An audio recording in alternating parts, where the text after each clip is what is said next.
उत्तर प्रदेश उच्चतर शिक्षा सेवा आयोग असिस्टेंट प्रोफेसर परीक्षा 2021 का ये पेपर है। समाजशास्त्र व्याख्या सहित हल प्रश्न पत्र देखते हैं। चलिए, पहला प्रश्न क्या है?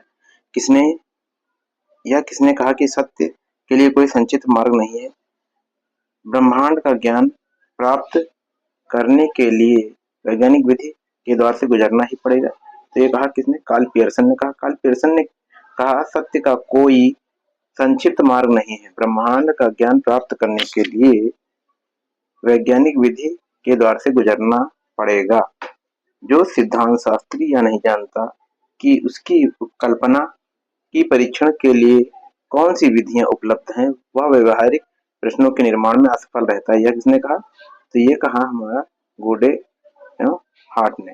गोडे एवं हार्ट के अनुसार जो सिद्धांत शास्त्री यह नहीं जानता कि उसकी कल्पना की परीक्षा के लिए कौन सी विधियां उपलब्ध हैं, वह व्यवहारिक प्रश्नों के निर्माण में असफल रहता है। नेक्स्ट क्वेश्चन देखिए, निम्नलिखित में से किसने परिभाषित किया कि सहभागी निरीक्षणकर्ता अध्ययन किए जाने वाले समूह के बीच रहता है अथवा अन्य प्रकार से उनके जीवन में भाग लेता है? तो ये किसने कहा? तो ये कहा हमारे पीवी यंग ने। पीवी यंग ने परिभाषित किया कि सहभागी निरीक्षणकर्ता अध्ययन किए जाने वाले समूह के बीच रहता है और अन्य प्रकार से उनके जीवन में भाग लेता है। नीचे दिए कूटों के आधार पर निम्नलिखित को सुमेलित कीजिए। तो सुमेलन देख लेते हैं। सही सुमेलन क्या है? तो ये है R.L. Ackoff, Design of Social Research, 1953. P.V. Young, Scientific Social Research and Survey and Research, P.V. Young, Scientific Social Survey and Research, और R.L. Ackoff, Design of Social Research, 1953. Goodey and Hart, Method in Social Research, F.L. Whitney, Elements of Research, 1956. Max weber के अनुसार कौन सा एक समाज में स्त्रीकरण का अंग नहीं है? तो क्या नहीं है? सत्ता नहीं है, बाकी पद, स्टेटस, रोल एंड पावर है। मैक्स वेबर के अनुसार सत्ता समाज के स्त्रीकरण का अंग, केंद्रीय अंग नहीं है। उनके अनुसार सामाजिक स्त्रीकरण के निम्न 3 अंग है: वर्ग, परिस्थिति एवं शक्ति। वर्ग की स्थितियां एक जैसी नहीं होती। इसकी 3 श्रेणियां हैं: संपत्ति वर्ग, उपलब्धि वर्ग और मध्यम वर्ग। कौन कौन सी है? संपत्ति वर्ग, उपलब्धि वर्ग और मध्यम वर्ग। परिस्थिति के साथ सम्मान जुड़ा है, जबकि जहां पर प्राधिकार होता है वहां शक्ति अनिवार्य रूप से होती है। आगे देखिए, नेक्स्ट क्वेश्चन किसने लिखा है कि इसके विस्तृत अर्थों में समाजशास्त्र मानवीय अंतःक्रियाओं और अंतःसंबंधों की दशाओं तथा परिणामों का अध्ययन है। तो ये मॉरिस जिन्सबर्ग ने लिखा है। मॉरिस जिन्सबर्ग ने लिखा है कि इसके विस्तृत अर्थों में समाजशास्त्र मानवीय अंतःक्रियाओं और अंतःसंबंधों, उनकी दशाओं और परिणामों का अध्ययन है। नेक्स्ट देखिए, निम्नलिखित में से सामाजिक संरचना के अध्ययन के 2 प्रकार के प्रारूपों और वास्तविक सामाजिक संरचना और सामान्य सामाजिक संरचना के प्रतिपादक कौन है? तो ये है हमारे आर रेडक्लिफ ब्राउन है। आर रेडक्लिफ ब्राउन ने सामाजिक संरचना के अध्ययन के लिए निम्नलिखित दो प्रकार के प्रारूपों का प्रयोग किया है। एक वास्तविक सामाजिक संरचना और एक होता सामान्य सामाजिक संरचना। ब्राउन का विचार है कि सामाजिक व्यवहार के विभिन्न पक्षों का कार्य मात्र व्यक्तिगत आवश्यकताओं की पूर्ति करना नहीं, अपितु समाज की सामाजिक संरचना को बनाए रखना है। सामाजिक व्यवस्था में संस्थाओं को अत्यधिक पारस्परिक निर्भरता को रेखांकित करते हुए उन्होंने कहा कि समाज एक स्वचालित अवयव है। उसकी सामाजिक आवश्यकताओं की पूर्ति कुछ मूलभूत सामाजिक संस्थाओं जैसे कि परिवार, धर्म आदि के द्वारा की जाती है। नेक्स्ट क्वेश्चन आप देखिए, निम्नलिखित में से किसने यह विवेचना किसने की कि समाज को कमांड क्लास और ओबे क्लास में विभाजित किया जा सकता है? तो ये किसने किया? ये किया आपके राल्फ डेरेनडॉर्फ ने। राल्फ डेरेनडॉर्फ ने विवेचना की समाज को कमांड क्लास और ओबे क्लास में विभाजित किया जा सकता है। इस संदर्भ में उन्होंने 3 समूह, अर्ध समूह, हित समूह और संघर्ष समूह, कौन कौन से बताए उन्होंने? हित समूह, अर्ध समूह और संघर्ष समूह। उनका मानना है कि संघर्ष का विश्लेषण करते समय व्यक्त और अव्यक्त हितों के साथ साथ इन समूहों को भी विश्लेषण करना चाहिए। नेक्स्ट देखिए, निम्नलिखित विद्वानों में किसने तर्क दिया कि एक साथ रहने वाले लोगों के जीवन में क्रियाशील अंतर्निहित प्रक्रियाओं और अनुसंधान ही सामाजिक अनुसंधान है? एक साथ रहने वाले लोगों के जीवन में क्रियाशील अंतर्निहित प्रक्रियाओं का अनुसंधान ही सामाजिक अनुसंधान है। तो ये कहा बोगार्डस ने, E.S. बोगार्डस। इस बोगार्डस ने तर्क दिया कि एक साथ रहने वाले लोगों के जीवन में क्रियाशील अंतर्निहित प्रक्रियाओं का अनुसंधान ही सामाजिक अनुसंधान है। नेक्स्ट देखिए, किसने कहा है कि उपकल्पना परीक्षण किए जाने वाला एक प्रस्ताव है? तो किसने कहा है? तो ये कहा है बोगार्डस ने। क्या कहा? उपकल्पना परीक्षण किए जाने वाला एक प्रस्ताव है, बोगार्डस। ई.एस. बोगार्डस ने कहा कल्पना परीक्षण किए जाने वाला एक प्रस्ताव है। किसने? निम्नलिखित में किसका नाम अनुकूलतम जनसंख्या सिद्धांत से संबद्ध है? तो ये संबद्ध है एडविन कैनन के द्वारा। एडविन कैनन का नाम अनुकूलतम जनसंख्या के सिद्धांत से संबंध है। इस सिद्धांत का प्रतिपादन उन्होंने वर्ष 1924 में अपनी पुस्तक वेल्थ में किया था। कहा? 1924 में वेल्थ में किया था। यह सिद्धांत जीवन की उच्चतम गुणवत्ता से संबंधित है, जिसका अर्थ है कि प्रत्येक व्यक्ति के पास पर्याप्त भोजन, पानी, ऊर्जा, उच्चतम गुणवत्ता की हवा, पर्याप्त चिकित्सा देखभाल, मनोरंजक सुविधाएं और सांस्कृतिक आउटलेट तक पहुंच है। मैक्स वेबर के जीवन अवसर की अवधारणा का प्रयोग किया क्या है? वर्ग को बताने के लिए। मैक्स वेबर द्वारा जीवन अवसर की अवधारणा का प्रयोग वर्ग को बताने के लिए किया गया। वेबर के अनुसार जीवन के अवसर एक सामाजिक स्तर से दूसरे जाने के अवसर हैं। किसी व्यक्ति के पास संसाधनों, भोजन, आश्रय और स्वास्थ्य देखभाल और शिक्षा तक पहुंच प्रभावित कर सकते हैं। जीवन की ये संभावनाएं सामाजिक गतिशीलता की कुंजी है। संपत्ति का स्वामित्व और बाजार में वस्तुओं और सेवाओं का निपटान जो समाज में शक्ति का वितरण का परिणाम है, सामाजिक क्रिया के किसी व्यक्ति के लक्ष्यों को प्राप्त करने का मौका निर्धारित करते हैं। नेक्स्ट देखिए, निम्नलिखित में से कौन सा एक केंद्रीय प्रवृत्ति की माप नहीं है? तो प्रसार नहीं है। प्रसार केंद्रीय प्रवृत्ति की माप नहीं है। यह सबसे बड़े और मान और सबसे छोटे मान के बीच का अंतर है। डेटा में परिवर्तनशीलता का यह सबसे सरल माप है। नेक्स्ट देखिए, क्वेश्चन नंबर 14 क्या है? निम्नलिखित में से किसने अपने सामाजिकरण के सिद्धांत में सामान्यकृत अन्य को की प्रासंगिकता की चर्चा की है? तो ये हमारे हैं जी.एच. मीड। जी.एच. मीड ने अपने सामाजिकरण सिद्धांत में सामान्यकृत अन्य के प्रासंगिकता की चर्चा की है। उनका मानना है कि बालक को अपने बारे में सामाजिक अंतःक्रिया के द्वारा बोध होता है। इसी द्वारा स्व की उत्पत्ति होती है। स्व के ज्ञान उसे दूसरे व्यक्तियों की भूमिकाओं को ग्रहण करने से ही होता है। मीड ने इन दूसरे व्यक्तियों को सामान्यकृत अन्य कहा है। नेक्स्ट देखिए, निम्नलिखित में से किस समाजशास्त्री ने यह तर्क दिया कि समाज में संबंध पारिस्थितिक से अनुबंध के आधार पर विकसित हुए हैं? तो ये हमारा ऑप्शन नंबर ए सही है, एच मैन। एच मैन ने तर्क दिया कि समाज में संबंध पारिस्थितिकी के अनुबंध के आधार पर विकसित हुए हैं। उन्होंने विकासशील सिद्धांत का समर्थन करते हुए कहा कि मानवीय समाजों का इतिहास उत्तरोत्तर प्रगति को प्रकट करता है, अर्थात नातेदारी के आधार पर गठित प्रदत्त परिस्थिति वाले समाज धीरे धीरे कानून सम्मत अनुबंधों या समझौतों के आधार पर आधुनिक प्रकार के उन्नत संबंधों में बदलते जाते हैं। नेक्स्ट क्वेश्चन देखिए, निम्नलिखित में से भारतीय जाति व्यवस्था की उत्पत्ति की माना को एक महत्वपूर्ण कारक माना है? तो किसने माना है? तो ये माना है हटन ने। भारत में जाति व्यवस्था की उत्पत्ति में माना को एक महत्वपूर्ण कारक जे.एच. हटन ने माना है। इसे आदिम संस्कृति का सिद्धांत भी कहते हैं। यह सिद्धांत वर्ष 1861 में हटन द्वारा प्रतिपादित किया गया था।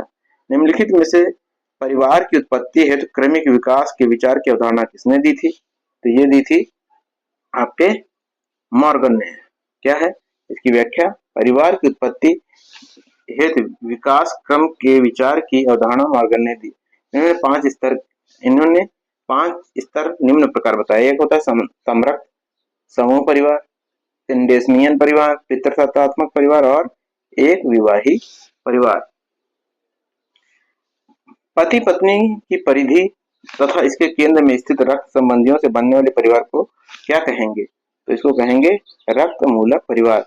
पति पत्नी की परिधि तथा इसके केंद्र में स्थित रक्त संबंधियों से बनने वाले परिवार को रक्त मूलक परिवार कहा जाता है। इसमें सभी सदस्य रक्त से संबंधित होते हैं। कोई भी विवाह संबंधी व्यक्ति इसमें नहीं रहता, जैसे नायर परिवार। नेक्स्ट देखिए, हार्बर्ट जे गैंस नगरीय जीवन की विभिन्न शैलियों को प्रस्तावित करते हैं।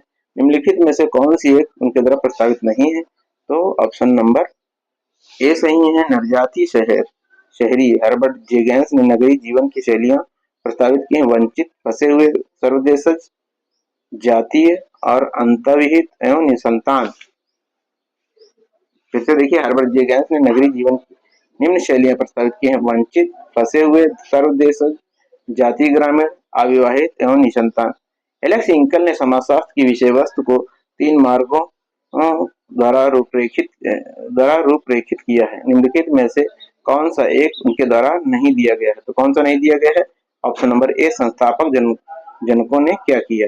एलेक्स इंकल ने अपनी पुस्तक व्हाट इज सोशियोलॉजी में समाजशास्त्र की विषय वस्तु को निम्न 3 मार्गों में रूपरेखित किया है। पहला क्या है?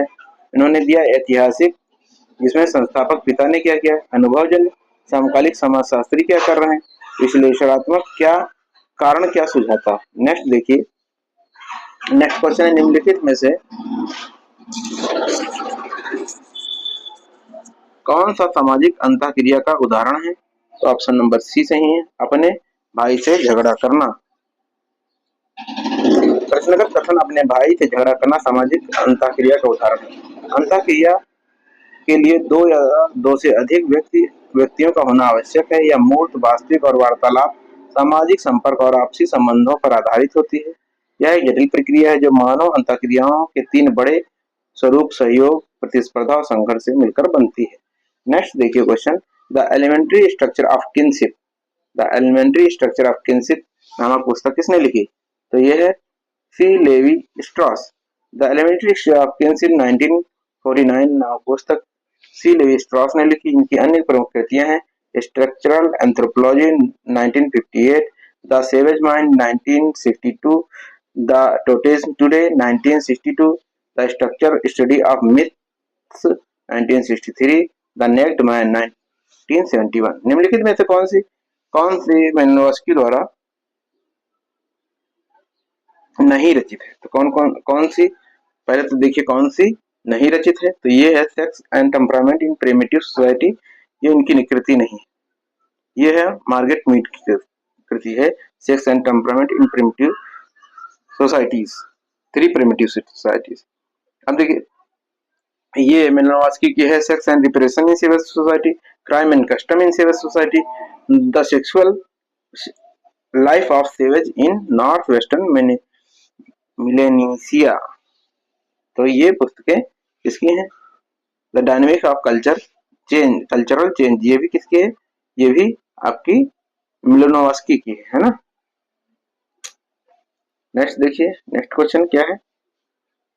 प्रत्येक पीढ़ी पुराने फैशन की हंसी उड़ाता है परंतु नए का समर्पित भाव से अनुसरण करता है। यह उदाहरण किसका है? तो ये उदाहरण है आपका समसामयिकी केंद्रिता का, टेम्प्रो। इसका है उदाहरण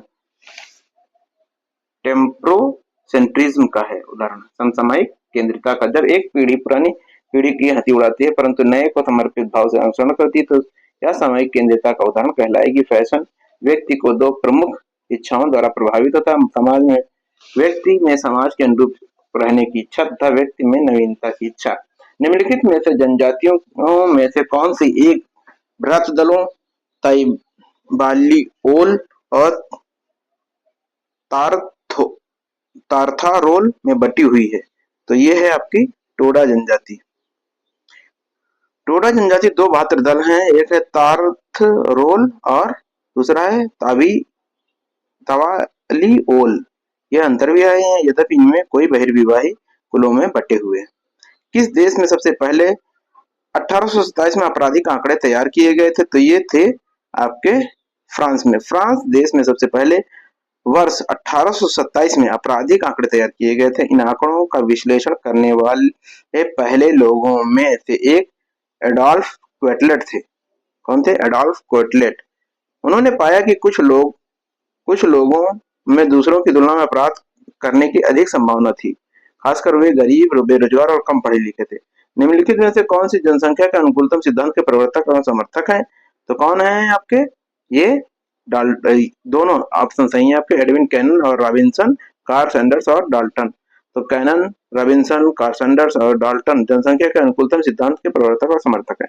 यह सिद्धांत 2 महत्वपूर्ण मान्यताओं पर आधारित है। सर्वप्रथम यह माना जाता है कि देश की जनसंख्या में वृद्धि के साथ साथ कुल जनसंख्या में कार्यशील जनसंख्या का अनुपात स्थिर रहता है। दूसरे यह माना जाता है कि जैसे जैसे देश की जनसंख्या बढ़ती जाती है, प्राकृतिक संसाधन, पूंजी, स्टॉक और प्रौद्योगिकी की स्थिति अपरिवर्तित रहती है। नेक्स्ट देखिए, नेक्स्ट क्वेश्चन क्या है, निम्नलिखित में से किसने कहा कि जरूरतमंद बालक अपराधी बन जाते हैं। इससे यह निष्कर्ष नहीं निकाला जा सकता कि जरूरतमंद होना बाल अपराध का कारण है। तो ये कहा आपके सिरिल लोडोविक बर्ट ने। लोडोविक बर्ट ने कहा कि जरूरतमंद बालक अपराधी बन जाते हैं। इससे यह निष्कर्ष नहीं निकाला जा सकता कि जो जरूरतमंद होना बाल अपराध का कारण है। बोस्टन स्कूल सुधार के लिए बनाए गए। किसके सुधार के लिए बनाए गए? तो इसका देखिए, बोस्टन स्कूल बाल अपराधियों के सुधार के लिए बने हैं। इनका प्राथमिक उद्देश्य उपयुक्त वातावरण में बाल अपराधियों के कल्याण और पुनर्वास को सुनिश्चित करना है। नेक्स्ट देखिए क्या है, निम्नलिखित में से किसने प्रजनन शक्ति के निरोधकों की विस्तृत व्याख्या की है? तो किसने की है? ऑप्शन नंबर हमारा बी सही है, किंग्सले डेविस और जूडियथ ब्लैक। किंग्सले डेविस और जूडियथ ब्लैक ने प्रजनन शक्ति के निर्धारकों की विस्तृत व्याख्या की है, जो निम्न प्रकार है: विवाहित महिलाओं का अनुपात, गर्भ निरोधक की व्यापकता, प्रेरित गर्भपात की दर, संभोग की आवृत्ति, बांझपन, सहज अंतर्गर्भाशयी मृत्यु दर, उपजाऊ अवधि चक्र। नेक्स्ट देखिए, मिलान है ये। नीचे दिए गए कूटों का उपयोग करते हुए समूह को सही मिलान करिए। तो देख लेते हैं मिलान। एडविन लेमार्ट प्राथमिक विचलन और द्वितीयक विचलन, जॉन बॉल्बी 44 जुवेनाइल्स थ्रीव, मार्टन 4 सामाजिक सिद्धांत और सामाजिक संरचना, बेकर लेवलिंग सिद्धांत।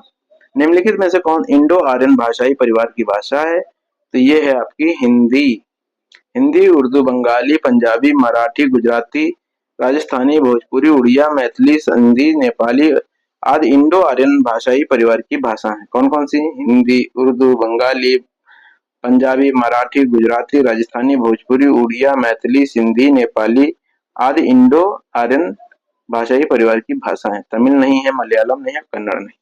आगे देखते हैं, निम्नलिखित में से कौन सा एक मानवास्की की मूलभूत आवश्यकताओं के अंतर्गत नहीं आती? तो कौन सी हैं ये? देखिए, ऑप्शन नंबर डी सही है। अर्थव्यवस्था मानवास्की की मूलभूत आवश्यकताओं के अंतर्गत नहीं आती है। उन्होंने सुझाव दिया कि व्यक्तियों की अशारीरिक आवश्यकताएं प्रजनन, भोजन, आश्रय होती हैं और इन आवश्यकताओं की पूर्ति के लिए सामाजिक संस्थाएं मौजूद होती हैं। उनके अनुसार समस्त मानवीय संस्कृति का कार्य मूलतः मानव जीवन की मौलिक और मूलभूत आवश्यकताओं की पूर्ति करना है। सभी सांस्कृतिक तत्व किसी न किसी रूप में समाज में व्यक्तियों की आवश्यकता की पूर्ति करते हैं। आलोचनात्मक और अधिनियमित संस्थाओं के बारे में किसने चर्चा करी है? तो ये करी है आपके समनर ने। देखिए, आलोचनात्मक और अधिनियमित संस्थाओं के बारे में विलियम ग्राहम समनर ने चर्चा की है। आलोचनात्मक संस्थाओं में वह मानदंड और समाज में अनजाने में उभरती हैं और जैसे संपत्ति, विवाह, धर्म आदि। जबकि अधिनियमित संस्थाएं वे हैं जो युक्त आविष्कार और नियत से विकसित होती है, जैसे स्कूल, कॉलेज, निगम और बैंक। निम्नलिखित में से कौन सा एक समाजशास्त्री आदर्श प्रारूप की अवधारणा से जुड़ा हुआ? तो आप जानते हैं कौन है, मैक्स वेबर ही है। आदर्श प्रारूप, आइडियल टाइप की अवधारणा मैक्स वेबर की है।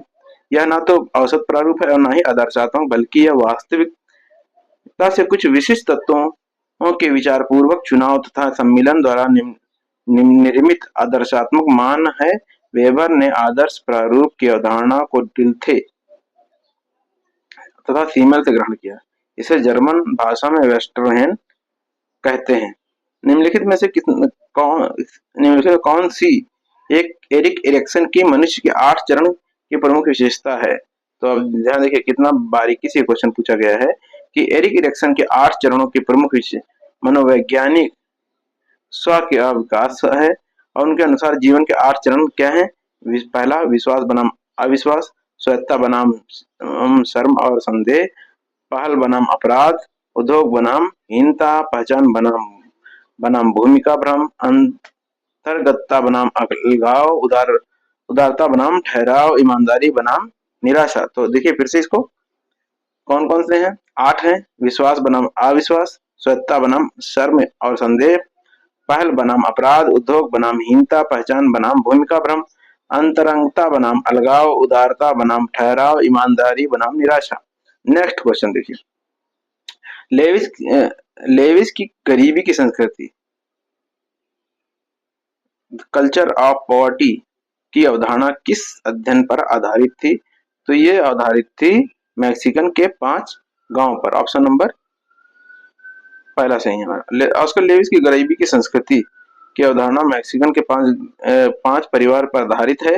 यह अवधारणा इस बात पर जोर देती है कि गरीबी का अनुभव करने वाले लोगों के मूल्य उनकी गरीब स्थिति को बनाए रखने में महत्वपूर्ण भूमिका निभाते हैं। नेक्स्ट देखिए, किसके अनुसार सामाजिक मानदंड एक प्रमाणित कार्य प्रणाली का रूप है?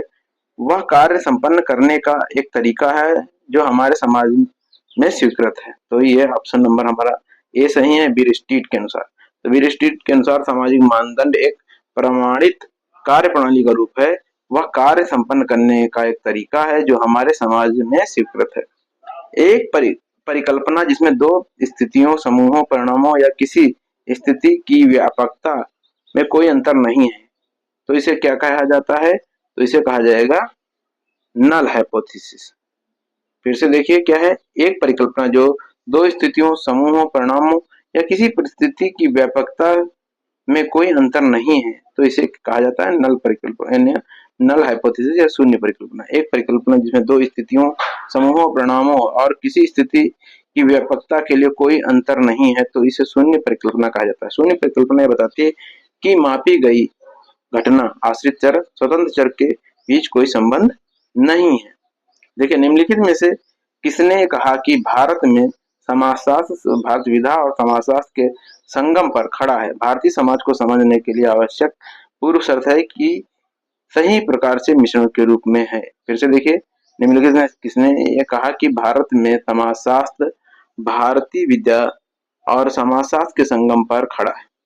भारतीय समाज की समझ के लिए आवश्यक पूर्व शर्त सही प्रकार के मिश्रण के रूप में है। तो ये कहा आपके लुई ड्यूमा ने कहा। लुई ड्यूमा ने कहा भारत में भारत विधा तथा समाजशास्त्र भारत विधा और तथा समाजशास्त्र के संगम पर खड़ा है और भारतीय समाज की समझ के लिए आवश्यक पूर्व शर्त सही प्रकार के मिश्रण के रूप में है। नेक्स्ट देखिए, निम्नलिखित में से किसने कहा कि भारतीय समाज एक हिंदू समाज है और हिंदू परंपराओं को समझे बिना इसे नहीं समझा जा सकता? तो ये भी किसने कहा? जीएस घुरिये ने कहा। इसके पहले वाला कथन किसने कहा था? तो लुई ड्यूमा ने कहा था। जीएस घुरिये ने कहा कि भारतीय समाज को एक हिंदू समाज है और हिंदू परंपराओं को समझे बिना इसे नहीं समझा जा सकता। नेक्स्ट देखिए, को भारत में समाजशास्त्र के पिता माना जाता? तो आप जानते हैं जीएस घुरिये को ही माना जाता है। जीएस घुरिये को भारत में समाजशास्त्र के पिता के रूप में माना जाता है। उन्होंने भारत में समाजशास्त्र के विषय को प्रणीत करने का श्रेय दिया जाता है। पैट्रिक गिट्स के बाद मुंबई विश्वविद्यालय में समाजशास्त्र विभाग के कार्यभार संभालने वाले वे प्रथम भारतीय विद्वान थे। भारत में समाजशास्त्र के प्रथम संगठन, जिसकी स्थापना 1952 में इंडियन सोशियोलॉजिकल सोसाइटी 1952 में है के नाम से मुंबई में शुरू हुई, की शुरुआत आप प्रमुख प्रेरणा स्रोत रहे।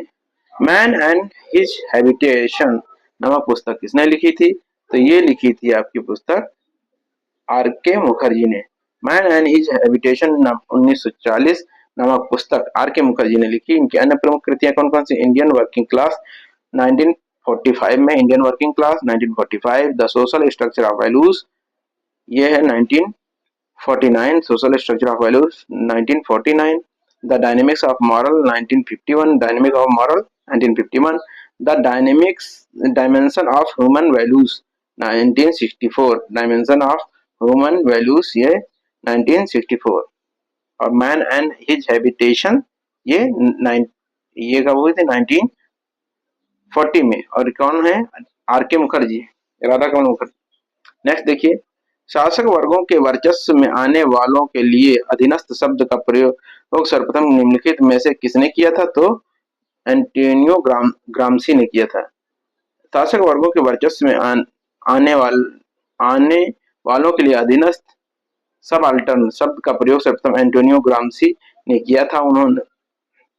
उन्होंने इसका प्रयोग व्यापक अर्थ में किया और उनका तात्पर्य उन सभी प्रकार के गैर विषम लोगों से था जो एक वर्ग विभाजित समाज में शक्तिशाली और उच्च वर्ग की स्थिति प्राप्त नहीं कर पाते थे। नेक्स्ट देखिए, यह किसका विचार है कि सामाजिक असंतोष का कारण पूंजीवाद के विकास पथ में गढ़ा है? तो ये ऑप्शन नंबर हमारा सी सही है, A R Desai. A R Desai का विचार है कि सामाजिक असंतोष का कारण पूंजीवादी पथ में ही गढ़ा है। ए आर देसाई का विचार है कि सामाजिक असंतोष के कारण पूंजीवादी विकास पथ में ही गढ़ा है। नेक्स्ट देखिए, निम्नलिखित में से कौन समाजशास्त्र के भारतीयकरण के संबंध के साथ संबंधित है? तो ये हमारे हैं जीएस गुरिये, ए के शरण, डीपी मुखर्जी, समाजशास्त्र के भारतीयकरण के साथ संबंधित है। नेक्स्ट क्वेश्चन है, द वर्चुअल कम्युनिटी के लेखक कौन है? तो ऑप्शन नंबर हमारा बी सही है, हेवर्ड रेनगोल्ड। हेवर्ड रेनगोल्ड क्या है? वर्चुअल कम्युनिटी के द वर्चुअल कम्युनिटी के लेखक हैं। इनकी अन्य प्रमुख कृतियां कौन कौन सी हैं? The tools of thoughts, the history and future of mind, explaining technology 1985। Next क्या है? The millennium wall earth catalogue 1994, smart mobs the next social revolution 2002। DP Mukherjee की किस पुस्तक में आधुनिकीकरण की अवधारणा प्रथम बार प्रयुक्त हुई थी? तो ये प्रयुक्त हुई थी आपकी ऑप्शन नंबर सी क्या है? The 1942 modern Indian culture, A sociological study, modern Indian culture a sociological study 1942। DP Mukherjee की पुस्तक मॉडर्न इंडियन कल्चर अ सोशोलॉजिकल स्टडी में आधुनिकीकरण की अवधारणा प्रथम प्रयुक्त हुई। उन्होंने कहा कि आधुनिकता को देश की संस्कृति के दायरे में देखा परखा जाना चाहिए। उन्होंने आधुनिकीकरण की एक ऐसी ऐतिहासिक प्रक्रिया माना जो विस्तार, उन्नयन, गहनता और पुनर्जीवन के साथ प्रतिनिधित्व करती है। बाकी पर्सनालिटी एंड द साइंसेस 1924 और प्रॉब्लम्स ऑफ इंडियन यूथ 1942 और ये व्यूज एंड काउंट्री 1946। ये क्या है? डीपी मुखर्जी की। देखिए नेक्स्ट क्वेश्चन क्या है, निम्नलिखित में से कौन सा सामाजिक आंदोलन का उदाहरण है? तो ऑप्शन नंबर डी इनमें से कोई नहीं। सामाजिक आंदोलन एक जन आंदोलन है। यह बदलाव लाने के लिए किसी बदलाव का विरोध करने के लिए लोगों के सामूहिक प्रयास है। स्वभाव, अभाव, असंतोष, निराशा इसके प्रमुख कारण है। जैसे स्वदेशी आंदोलन 1905, चिपको आंदोलन 1973 और मंडल विरोधी आंदोलन 1990। किसके विचार में उत्तर आधुनिक समाज में जन संचार समाज है? आधुनिक जो उत्तर आधुनिक समाज है वो जन संचार समाज है। किसके विचार से? तो ये है जीन बॉड्रीलॉर्ड। जीन बॉड्रीलॉर्ड के विचार में उत्तर आधुनिक समाज जन संचार समाज है। उन्होंने बताया कि जन संचार के साधन जिस प्रकार वस्तुओं की छवि का निर्माण करते हैं, वास्तविकता और बाह्यकृति का अंतर धुंधला हो जाता है। उत्तरोत्तर स्थिति में स्पष्ट हो जाता है कि यह कहना मुश्किल हो जाता है कि वास्तविकता क्या है। नेक्स्ट देखिए, भूमंडलीकरण के सिद्धांत निम्नलिखित में से किस सिद्धांत की प्रतिक्रिया स्वरूप उद्भवित हुआ है? तो यह हुआ है ऑप्शन नंबर सी, आधुनिकीकरण। भूमंडलीकरण का सिद्धांत आधुनिकीकरण के सिद्धांत की प्रतिक्रिया के स्वरूप उद्भवित हुआ है। संपूर्ण विश्व की अर्थव्यवस्था को संसार की अर्थव्यवस्था के साथ एकीकृत करना भूमंडलीकरण की प्रक्रिया कहलाता है। इस प्रक्रिया के तहत वस्तुओं और सेवाओं को एक देश से दूसरे देश तक आने और जाने के अवरोधों को समाप्त कर दिया जाता है। नेक्स्ट देखिए, निम्नलिखित में से कौन विश्व बैंक, डब्ल्यूटीओ तथा विशेषतर आईएमएफ के कटु आलोचक रहे हैं? तो Joseph Eugene. Option number B सही है हमारा, जोसेफ ई स्टिग्लिट्ज।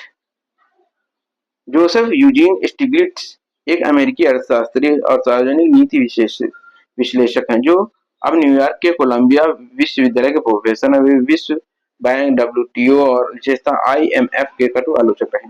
सोशल इकोलॉजी नामक पुस्तक किसने लिखी है? तो ये लिखी है, इसमें से कोई ऑप्शन नहीं सही है, और राधा कमल मुखर्जी ने लिखी है सोशल इकोलॉजी पुस्तक। उन्होंने सामाजिक परिस्थिति के दो मोटे प्रकार बताए हैं, व्यवहारिक परिस्थिति और समुदाय परिस्थिति। देखिए नेक्स्ट, होवार्ड पी बेकर ने पवित्र समाज को निम्नलिखित में से किसके समक्ष है? तो इसमें ऑप्शन नंबर ए सही है हमारा, टानीज के जेमिन शेफ्ट के नजदीक। हावर्ड पॉल बेकर का पवित्र समाज टानीज के जेमिन शेफ्ट के समकक्ष है। पवित्र समाज नए का जवाब देने में असमर्थता और अनिच्छा प्रकट करते हैं और परंपरागत गैर तर्क संगतता और स्वीकृत तर्क संगतता का प्रभुत्व रखते हैं। पवित्र समाज लिखित और कठोर रूपों में निर्धारित नियमों, कानूनों, पवित्र ग्रंथों द्वारा शासित होते हैं। जमीन शेफ्ट में जनसंख्या में अधिकांशता गतिहीनता के साथ साथ परिस्थिति जन्मजात होती है। ऐसे समाजों में आस्थाओं, भावनाओं और सहयोगी संबंधों के विचारों के विकास में परिवार और धार्मिक समूहों की भूमिका अत्यंत महत्वपूर्ण होती है। ऐसे संबंधों के दर्शन गांव और छोटे समुदायों में किए जा सकते हैं। नेक्स्ट देखिए, और ये क्या है? गांव छोटे समुदाय, ये जेमिन शेफ्ट कहा है उन्होंने, क्या कहा? जेमिन शेफ्ट। जब आचार सामाजिक तथा व्यवस्था बनाए रखने के लिए पर्याप्त है तो कानून आवश्यक है। जब आचार अपर्याप्त है तो कानून कैसे होंगे? अनुपयोगी होंगे। जब आचार सामाजिक और व्यवस्था बनाए रखने के लिए पर्याप्त है तो कानून आवश्यक है, और जब आचार अपर्याप्त है तो कानून अनुपयोगी है। उभय लिंगी समाज में सामाजिक भूमिका निर्दिष्ट किए जाने का आधार होगा, क्या होगा? उभय लिंगी समाज में सामाजिक भूमिका निर्दिष्ट करने जाने का आधार अर्जित परिस्थिति होगा, क्योंकि इस भूमिका परिस्थिति का गयात्मक पहलू है। किसका कथन है कि समाजशास्त्र उद्विकास के जटिल स्वरूप का अध्ययन करता है? तो ये स्पेंसर ने कहा। स्पेंसर का कथन है कि समाजशास्त्र उद्विकास के जटिल स्वरूपों का अध्ययन करता है। नेक्स्ट देखिए, समाजशास्त्र समाज की एक समग्र इकाई के रूप में व्यवस्थित वर्णन की एवं व्याख्या या किसकी परिभाषा है? तो ऑप्शन नंबर डी सही है हमारा, गिडिंस के अनुसार समाज शास्त्र समाज का एक समग्र इकाई के रूप में व्यवस्थित वर्णन एवं व्याख्या है। नेक्स्ट देखिए, नेक्स्ट क्वेश्चन, मानव और समाज तैरती हुई बत्ती और गहरे तेल के बीच चलने वाले अनंत आदान प्रदान के सहज अनुभव की उजली और स्थिर ज्योति पनपती है, जो कि एक नीरस और निरा आनंद विश्व को निरंतर प्रकाश और गर्माहट देती है। यह कथन किसका है? तो ये कथन राधा कमल मुखर्जी का है।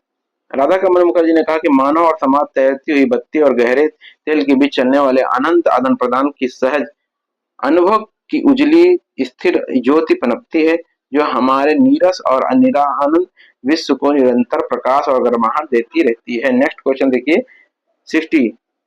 एम श्रीनिवास ने जातियों में अन्योन्य आश्रितता को इस प्रकार कहा है, क्या कहा है? पारस्परिकता कहा है। एम श्रीनिवास ने जातियों के अन्योन्य आश्रितता को पारस्परिकता कहा है। उनका मानना है कि जाति हिंदू समाज का संरचनात्मक आधार है। जाति व्यवस्था में काफी विविधताओं को देखते हुए उन्होंने भारतीय जाति व्यवस्था में ऊर्ध्व और क्षैतिज एकजुटता की बात की है। नेक्स्ट देखिए, सिद्धांत एक ऐसा खुला चेक है जिसका संभावित मूल्य इस चेक को लाभ में लाने वाले व्यक्ति पर निर्भर करता है। यह किस लेखक का कथन है? तो ऑप्शन नंबर डी सही है हमारा, पारसी एस कोहन ने।